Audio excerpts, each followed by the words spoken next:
This experiment will show you how they brought blood cells back to life using just sounds. I'm telling you, this is very real. Moreover, you'll see how, after putting sand on a sarcophagus, hieroglyphs started to appear as if they have their own frequency. What you're about to witness is so powerful, you'll want to start incorporating it into your life immediately. Keep watching all the way through. This video is loaded with mind-blowing experiments that are sure to astonish you. Let's begin. My name is John Stuart Reid, and I'm an acoustic physics researcher. Pythagoras said that music could be used in place of medicine. It got my attention, and I thought there must be some experiments that could be conducted where we can carefully measure the response of music to some sort of healing situation. The first experiment that I conceived of was using blood. You take a vial of blood and you place it into an incubator with a small loudspeaker in the incubator that's feeding music to that blood. At the same time that that's happening, we have another vial of the same blood. We have a Faraday cage, which is electromagnetically screened, but it's also a very, very quiet environment. So that blood is not receiving any music, it's just receiving quiet.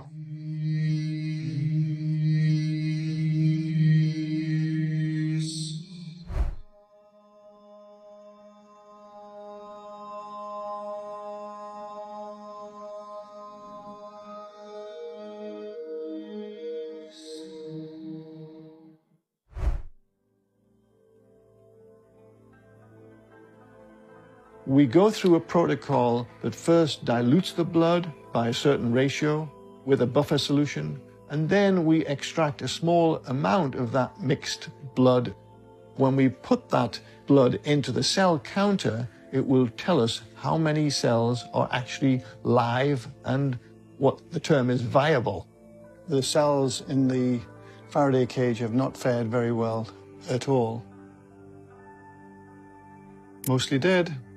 But if the cells are dead, that means that the cells from the tube that got exposed to my voice, they'll be dead too. I mean, it's the same blood.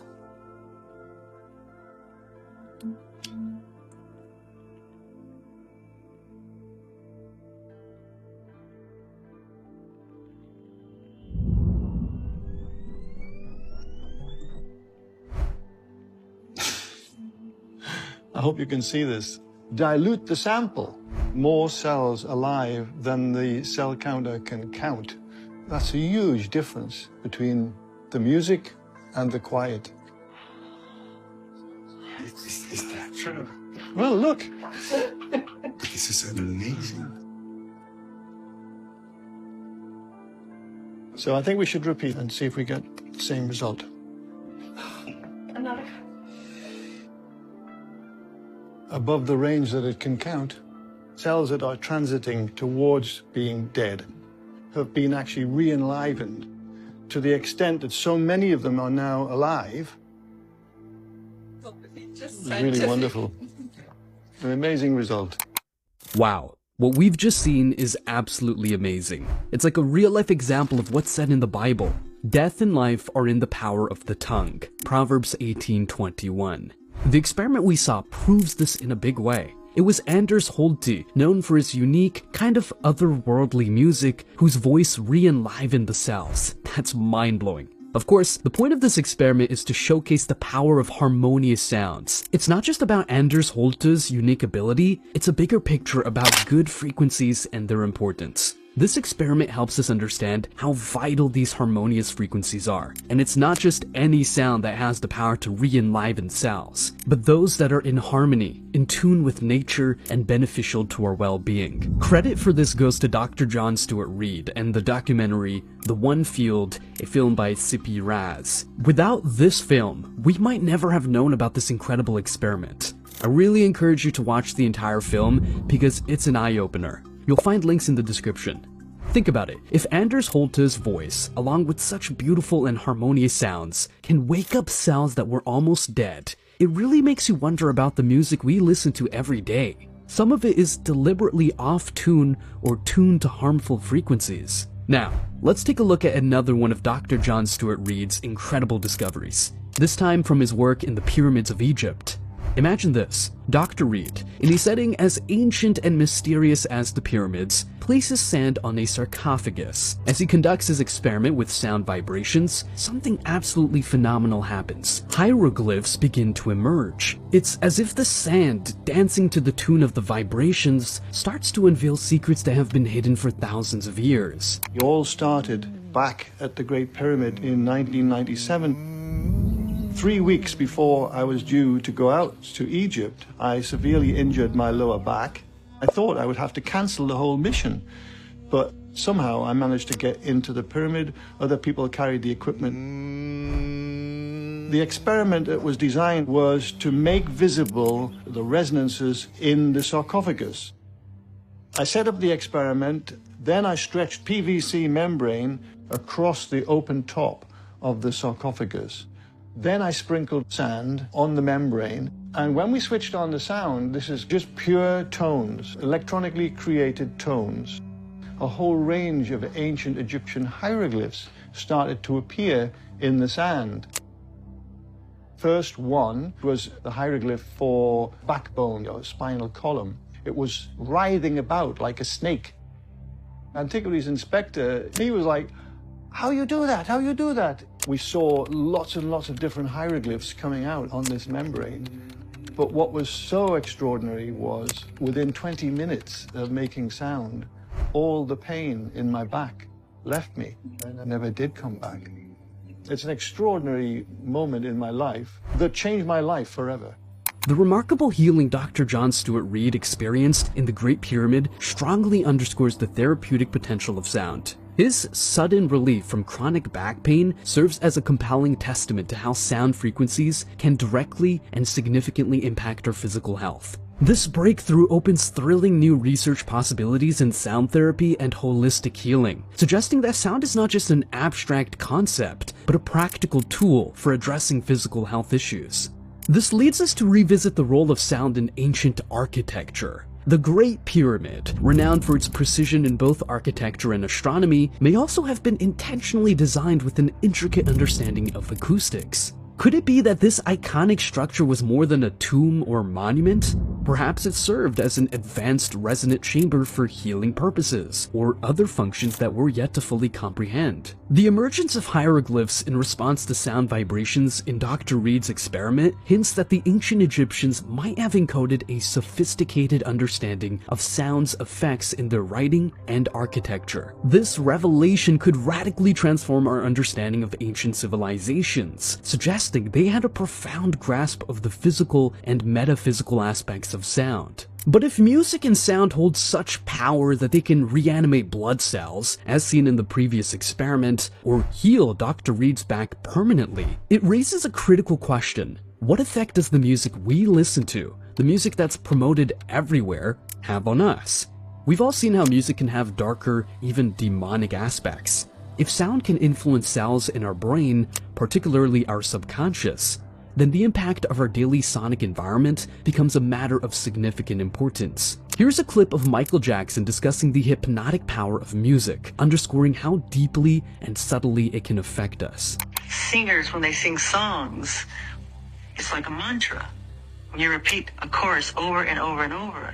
So when a kid hears a song and he starts singing that chorus over and over and over, then you start to hear it in the alpha state to the subconscious mind. So you start to become the song or become what you're saying. In the Bible, it speaks that there's life and death and power in the tongue. Be careful what you say. Be careful what you say. Be careful with the things you consistently talk about, because you're inviting that energy and vibration into your life. After hearing Michael Jackson talk about how music can transform our subconscious, much like a mantra, and Tyrese Gibson referencing the biblical verse, "Death and life are in the power of the tongue," we're led to a crucial aspect of music: its tuning.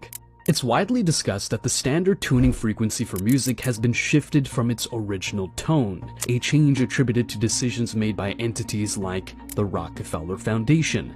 This shift in frequency may seem minor, but its implications are profound.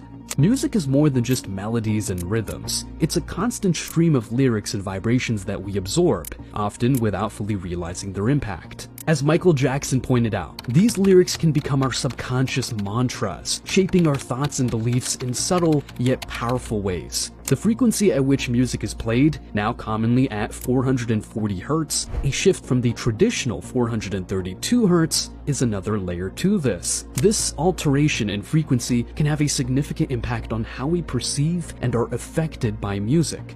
We're essentially facing a double challenge: lyrics that can unconsciously influence our mindset, and frequencies that might be affecting our well-being at a cellular level. This realization calls for a more conscious approach to the music we choose to listen to. Instead of passively consuming mainstream music, which may be crafted to be addictive or carry certain subliminal messages, we can opt for alternatives. Indie music, or any genre that maintains the integrity of sound and lyrical positivity, can be a healthier choice. By selecting music tuned to more harmonious frequencies, such as the original 432 Hz, we can foster positive emotions like love, hope, forgiveness, and optimism. This isn't just about musical preference. It's about making choices that nourish our minds and bodies, creating an environment that supports our overall well-being. But you don't have to just believe me. The proof is in the experiments we've seen, and if that's not enough, the real-time visualization of words and sounds offers even more compelling evidence. For a more in-depth look, let's turn to Dr. John Stuart Reid and his fascinating work. His presentation, coupled with the CymaScope invention, provides an extraordinary glimpse into the world of sound visualization. Seeing the hieroglyphs, that really inspired me. I wanted to develop an instrument that would make sound visible. Ultimately, I developed the CymaScope instrument, which uses a very small volume of water that is exquisitely sensitive to vibration.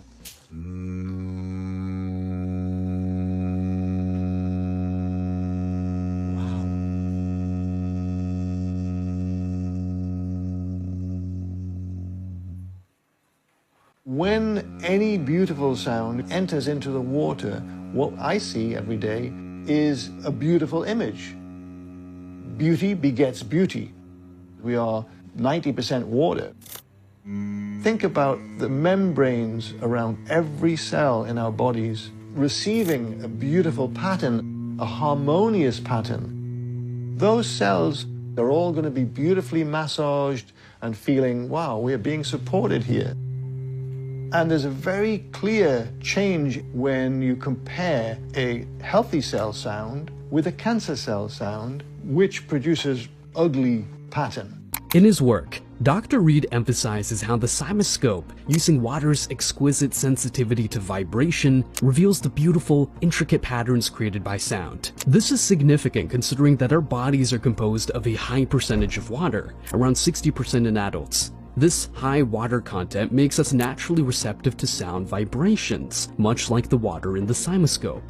When beautiful, harmonious sounds enter our bodies, they can create positive, supportive vibrations at a cellular level. It's a form of sonic massage, a nurturing and harmonious influence on our cells.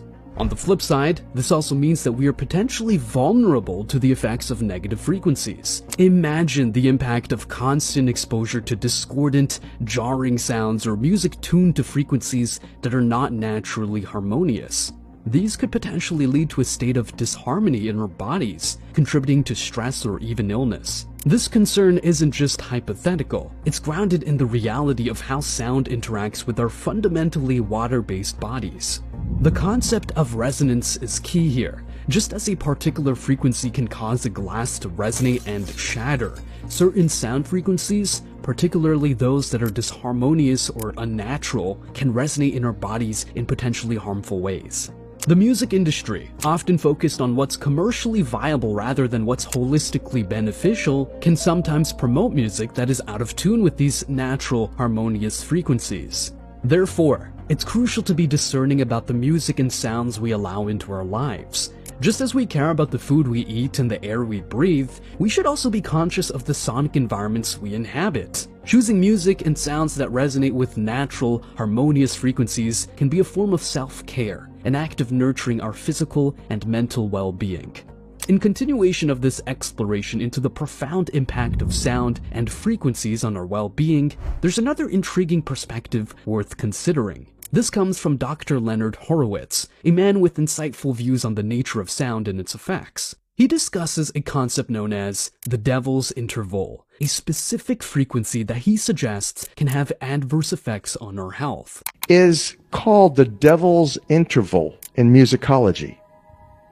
That when you play 741 with 528, it creates such an annoying and dissonant energy, diseasing, stressful, that if you continue to listen to it, you could die.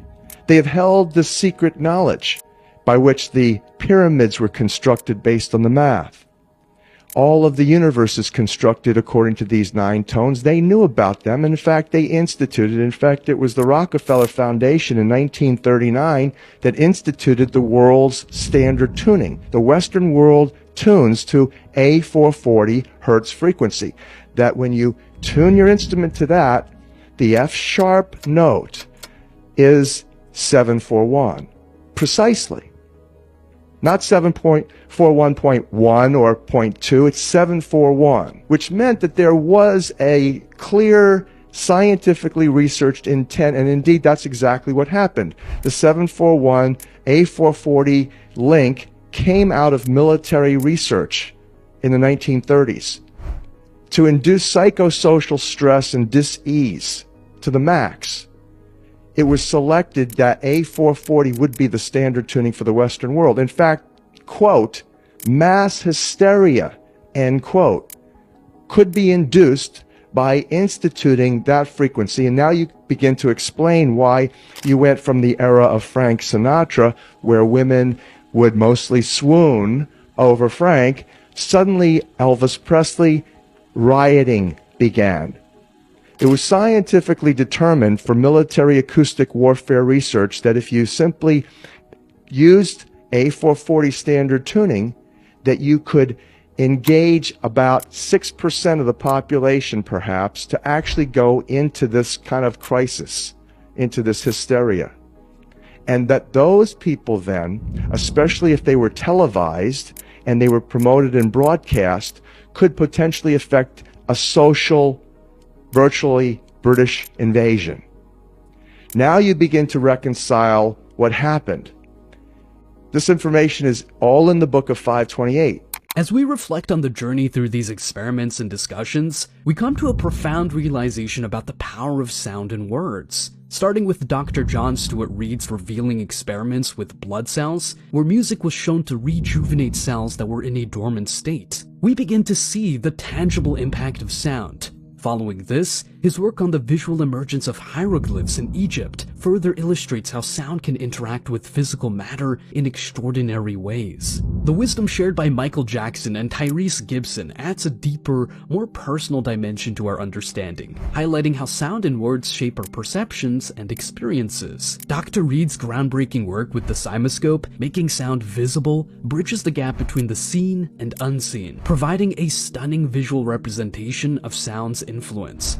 Lastly, the insights of Dr. Leonard Horowitz about the devil's interval and the potential negative impacts of certain frequencies round out our exploration. Together, these discoveries and insights resonate deeply with the biblical proverb, "Death and life are in the power of the tongue," found in Proverbs 18:21. This ancient wisdom is echoed in the scientific revelations we've explored, showcasing the incredible power of sound and words that we all possess. You might walk away from this video thinking it's just interesting or informing. However, I urge you to recognize these experiments and discussions as demonstrations of the power within each of us. They are not merely scientific curiosities. They are calls to action, invitations to use our innate abilities for positive change. Let's start using this power, as the Bible suggests. Use your words to create hope, to light up someone's day, to compliment and uplift those around you, and mean it from the heart. Your words have the power to shape reality, to spread love and positivity in a world that often seems overshadowed by negativity. Be mindful of the music you listen to and the sounds you surround yourself with.